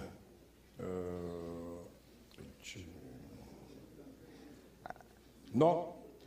Regardez ici, c'est le chargement. On pourra partager plus tard. Le chargement qui a commencé hier déjà. Maman babi loba lingala. Awa ezali chargement o ebandi lobby Et Bandi lobby déjà dans Lusaka par un Congolais. Il a demandé seulement au ministre de l'économie, est-ce que vraiment ma mesure n'a mis à solo? Na lobby oui, na yambiye. Signéga Mukanda, na Zoya n'a plus de 200 000 tonnes. À lui seul, il va répondre à un quart des besoins. À lui seul. Bosiko, l'obal sous. Awa, à partir de l'embarquement, quand on a au PCF vert, on a 4 jours comme dans le Bumbashi. On a ça à communiquer avec les cantonniers sur le monde. On a le balo kutate. Yami balo le baki taux d'échange. Taux d'échange, ils ont maté chaque jour. Mon frère, est-ce que vous avez vu que taux induisant la population dans RRT? Taux d'échange, ils allaient talo, le cola talo ya masango. C'est-à-dire, ce qui na économie na biso, to produire te. Est-ce que ngai na produire te? Yo au produire na obligé de konangai na kosomba biloko no na franc congolais au boya. Mais ce qui nga na produire na koloba mutunyo salingi production ya Congo futa na franc congolais. Sauf foutu na franc congolais, la loi de l'offre et de la demande, ça signifie que la demande s'exerce sur le franc congolais et le franc congolais trouve l'embellie. Liboso c'est $, $. Mais l'eau qui te machine non, yuan. Pourquoi? Parce qu'ils ont diversifié leur économie. Ba loni, ba sali, ba mituka, ba sali, ba fize biloko belé, ba bi pobo zwa biloko na biso, bo futa kaka na mbongo oyo ya biso. Union européenne, euro. Soko ke na poto, au $1 na restaurant ba kozwa ngote, ba pesa na euro, puisque bango mo ba produit biloko na bango. Mais yo lo ba shiko na muto awa, a futo na franc congolais. Aba papa, kende ko tambola, biloko yo ngana e uti banda na produire ngo awate. Donc, pour que le taux baisse, c'est que les amis taboté. Il y a les bossos, tous ont discuté, peut-être que maman, gouverneur de la Banque centrale, la prochaine ECOFIN, il faut ça. Puisque nous devons révisiter de fond en comble la politique monétaire. Il faut total la politique monétaire d'Abisso Balam. Et ça, le système bancaire, non surtout Balam. Il y a mis balé. Ngai na moninga na ngai ya agriculture na baninga nyonso to za ngona ECOFIN na ba to secteur productif to yokani. Il faut to présenter bino ona lobaki le plan il y a diversification il y a économie ezalité il y a 5 ans non et lo koni to ko sala to pesi bino na ba quantité to pesi bino na ba délai na monitoring c'est-à-dire suivi. Et c'est à quelle date précise bilo Congo et Comonala. Boende basaka makamo. Vaut mieux tard que jamais de Konangai. Nandimi que moi kokoso ezalaki puisque attention mingi ezalaki et puis ils ont continué na guerre à est. Mais en même temps il faut vivre puisque nzala ezapé guerre ya makasi. Kano ezobeta tebe bato azokufa. Yaona lobaki. Tozala bitumba yakoluka kimia c'est-à-dire la paix. Yakuluka lipa, c'est-à-dire la paix. C'est-à-dire que nous avons la paix, paix mi-balé. Pain, la paix. Et donc, Makabubani Soussawa Ouest, il faut vraiment total ndengeni nimboko yo, batunyon sobaza kolulango, bisomoko de tofinga kango chaque jour. Ça, c'est aussi parmi les facteurs aggravants. Ok, la Libanda, Moussano émission, ah, ngana sa l'émission nangai. A terminé la Champs-Élysées, Bomoni, Congo, Wara, Kibola, mais c'est pas possible. C'est comme si les autres compatriotes avaient beaucoup de choses à la carte. Pourquoi ils ne Rwandais pas finga Rwandais? Au cas où il y a un problème entre Bangote, au cas où il y a un chef d'État na Bango Bango. Pourquoi ils ne Cameroun pas finga Biya chaque jour? Kaka biso ba Congolais. Donc chaque jour, gouvernement Salibo, ah Boka et Polakala, Boka na Boy na Boy. Et na Okenanga Kunate, mais Boli pe mboka ngo tombo masolo osala ngo publicité mabe loba na bato to na mboka kitoko pa na biso bino ba mindele boyaki c'est vrai bo colonisation c'est vrai mais ça suffit biso moko pe toko osala makamu ici lokola lula asalaki na Brésil mabe to malama bana tozozo amotuna ya ndeko Flavien ngana lobaka il faudrait pas boki ko inana bino bakonzi mais ko inana bino bakonzi koki ko leka bolingo na bino pona Congo te Ata soki boyini bango kasi po na Congo, il faut bosambele la bango. Ndeko Flavien, allez-y. Voilà, merci, Excellence. Je préfère que je mboka Vital Kamerhe parce que nous avons belé et puis le belé bambo le belé toujours occasion de soutenir mais base que ba congolais ba kota mais question moko kasi question moko mais la carte ba susu moi mboka Vital Kamerhe ozo mo ba congolais ba kota la ministre économie batali bitumba oyo moi mboka Vital Kamerhe ba bunda na Félix Tshisekedi na ba misusu po ete lelo Kabila qui ne ba remplacer ba congolais ba lia pas ici là Kabila bomi mboka mais moi mboka Vital Kamerhe na biso vérité ce qui les loyo opposition mo occasion baloba ke batamo pour la vie chère or tango Kabila opposition bomena o biso to couvra to souffra ils allaient opposition to réclamer le troisième mandat ils allaient mais en allaient mais cette fois-ci na mboka Congo ba congolais ba kotambola mais Vital Kamerhe azotala Félix Tshisekedi azotala ba kolela nzala natango wana nzala ezalaka te nzala ezalaka merci mais batambola rapona troisième mandat au mona mboka Vital Kamerhe eza ba politicien to ba congolais ba politicien ba congolais tout monde ba catholique tout monde ba o ba kufa ba rosimu kendi baza ebele tokei na question sur les sujets nazo na sujet alors na linga mona mboka Vital Kamerhe bisa biso na bosembo koza ministre économie koza la directeur de cabinet chef de l'état tozu Ngbende est-ce que na kati ya gestion na état d'économie passe ya ba congolais ezali eloko mosusu oya za komona libanda to pezali difficulté parce qu'on a l'impression que batwa koti ba bossa na la souffrance de la population vie chère bandeko ba kotambola mona mboka Vital Kamerhe nzaleleki biloko nse ko matata ayoki bato mosusu basengi pona kosukisa est-ce que Congo wana bokoti kango ndenge zakati tango Kabila zwaki parce que passe eleki. Merci Flavien. D'abord nakoyebisa boye ngana la chance puisque na travaillé na Kabila père na travaillé na Kabila fils naiko travailler pe na Félix Tshisekedi. À aucun moment natikala komona ba congolais à moins que yo bota misika babi to sepeli balo vraiment tozolia bien na monate nakosi yebisangai yo kasi puisque yo lobi tozo bisango na niveau ezaki tango Kabila na régime Kabila obli au succéder na déterminer babi question qui na mimi na ba calcul siko kama puisque tout est relatif.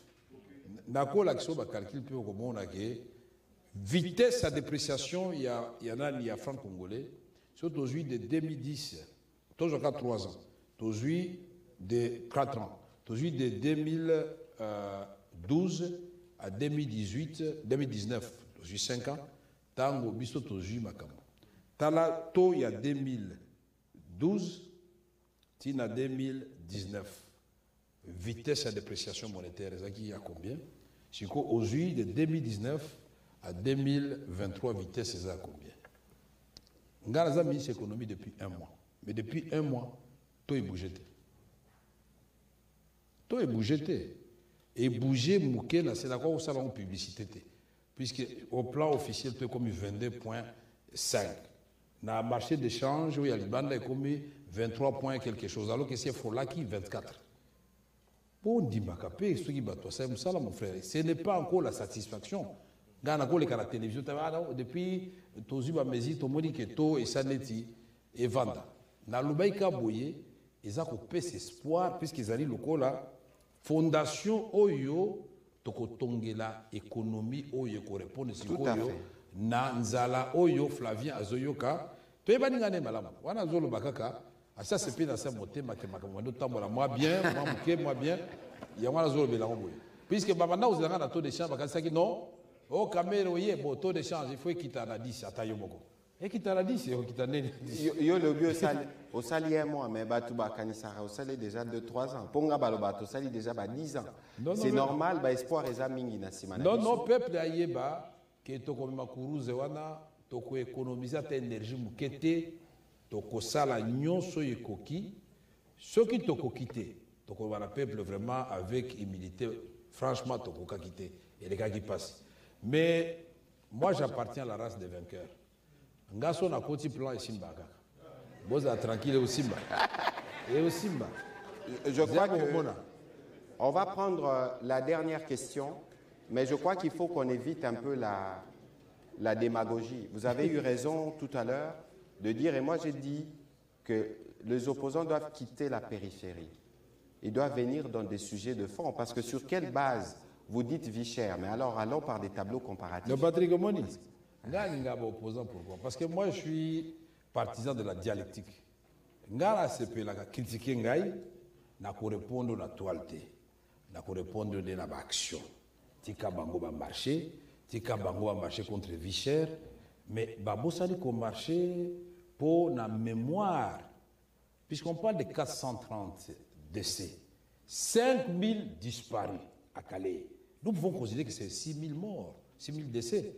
Moi, je croyais que, personnellement, dans la marche à l'opposition, moi, je croyais qu'ils ont reporté à cause du drame de Calais. Oh, reporté ça, c'est cracher sur la mémoire de nos frères et sœurs. Est-ce que toi, Minitoyo, quand Hollande a eu l'histoire de Bataclan, ou je ne sais pas quelle histoire en France qu'on a, yo monaki ba Sarkozy tout va bien. Bango nyonso, il n'y avait plus d'opposition ni de majorité, puisque les pays étaient en deuil. Ils n'ont pas perdu plus de 100 personnes. Mais si nous parlons de 6 000 personnes, 5 000 disparus, près de 500 décès. Mais nous continuons comme des petits enfants à nous chamailler. Non, ceux qui vont opposer à c'est mon point de vue. Et Talingaï, Botika, Batambola, puisque pour eux, c'est ça la solution. Au lendemain de leur marche, comment a marché. Voilà. Donc, moi, j'aurais voulu que Kamer, politique, nous a mabé, Ngaï, na place, voici ce que je te conseille, ce que j'aurais fait. Ne pas mélanger ça à la France. Mais comme non, tu as marché, allez, qui nous a ton marché. Le lendemain, bango bazongi na ba parler na bango bali bien. Bino siko to mona biloko ne ni okota na marché. Biso to kolona. To bi ke kolona ezakate na tongo na pokwa opikolité. To kolona to ko bisa congolais vérité masango 3 mois germination, il faut compter 1 mois et demi pour kauka et puis ba moudrango 5 mois. Nous sommes pas là. Mbelechi pour la dernière question en Swahili. Asante. Swali kwa waziri naibu husika na uchumi, umefanya ziara katika nchi mbalimbali ambazo mnadai ya kwamba lazima iwape mahindi. Unaweza kutuambia hatua gani mmechukua? Na kuna hata nchi jirani zinajiuliza, Kongo leo ni nchi ambayo wanasema kama ina udongo mzuri, kuna maji na tunashindwa kuzalisha vyakula na hata samaki. Tuliona hata mlienda hata Zambia kutafuta samaki na leo hatufahamu hata samaki hizo kama ziko upande gani. Ndio, asante kwa ulizo yako. Ni kusema tulikuwa South Africa, kule tulienda kuona walimaji wanalima mindi. Tukatoka South Africa tukaenda Zambia Lusaka, tukakutana na ndugu, njoo kule tulishituka. Tukaona ndugu akatuambia kama eske mnajua kama tutawatumia tena mindi? Hapana, ya bure, ya kuuza. Juu ya nini? Juu Ethiopia, Sudan, South Sudan, Kenya, Rwanda, Tanzania, Malawi waliuza yote, nyinyi hamuna tena kitu. Nikamwambia ndugu, kama kuku ya kula kwa mtu mmoja tunaweza kugawanyana. Sasa aliniita, tulifanya kibarua likiona pale. Na ya pili ilikuwa nakusema, eske unajua ndugu, kama sisi tulikaleta mpango wa kusema mihindi na bunga ya mihindi haitapitaka tena kunjia ya kwetu iende kwenu. Nikasema hii manake mnatafuta ni vita kweli? Hii ni vita yenyewe iseme inaua watu, fiske shia tu ya wafanyaga mabaya hata kidogo. Mko wa ndugu yetu akaniambia ni kweli. Tu wa ndugu tunakubalia, tunatosha ile yote. Na tunafika Katanga tunasema sasa, mimi nadhani sisi wenyewe, mimi kama vile waziri wa uchumi, ndio uchumi ndio ni mimi waziri wa uchumi, nasema hapana, hatutaendelea hivi. Tuangalie namna gani tutalima mashamba yetu, udongo mvue na nyesha ulisema mzuri na mimea inakomala vizuri. Ni ile ndugu tulisema juu ifanyike mzuri. Na juu watu wakuje kulima, mwenye anakuwaka anazungumuza wananchi walimaji ni leta. Mataxe inapita mingi. Tunasema hapana, tutatosha kwanza yote mulime. Na nyinyi mkwe wa kwanza mu Afrika ya kati na Afrika ya kusini na Afrika ya magharibi na mashariki. Sisi tutakuwa wa kwanza, na njoo Mungu alitupatia kazi ya kututia katikati ya Afrika bure. Sisi tunapenda wandugu wote. Tunapenda wote wafaidiwe. Twende nao pamoja. Hatupendi vita na si atuingie kwa mtu, tunapenda sisi wote masikilizano, mwache Kongo kisimama itakuwa kama vile China mu Asia na mutenda mbele, itakuwa kama vile Brazil mu Amerika ya kusini na tutenda mbele. Kongo njo bahati ya Afrika mzima, inafaa mtu yote ajue ile. Asante. Monsieur le vice-premier ministre, c'est votre dernier mot. Mon dernier mot, c'est de dire merci à tous les auditeurs qui nous ont suivis de partout. D'après les informations, quand j'ai pris mon téléphone tout à l'heure, l'intérêt qu'ils ont attaché à ces sujets prouve que le peuple congolais a besoin, attend de nous des réponses claires, concrètes, palpables, pas seulement de verbiage, aux mots qui l'assaillent en ce moment. Ça signifie, le maïs, comme l'a dit le dernier intervenant, le maïs doit arriver au Katanga, il doit arriver au Kasaï. Et pour ça, ils n'ont pas posé une question, ils ne se demandent même pas comment il va arriver au Kasaï. Nous avons fait une réunion avec la SNCC, où nous avons donné 1000 mètres cubes de carburant à la SNCC, où la SNCC, avec la taxe terrestre, a arrangé quelques endroits qui étaient complètement abîmés, 19 km. La SNCC a acquis des nouvelles locomotives et le chef de l'État en a acheté 5 pour la SNCC et ils ont augmenté des wagons. Nous avons dit cette fois-ci, nous voulons non seulement que vous arriviez jusqu'à Ilebo, Moueka, vous ramassez jusqu'à la chemin de retour. Je vous jure que les gens de Moueka n'ont pas besoin du maïs qui vient de la Zambie, ni de la Tanzanie, ni de l'Afrique du Sud. Ils vont ramener le maïs à Canada. Nous voulons cette fois-ci que ce train-là arrive à Kindu.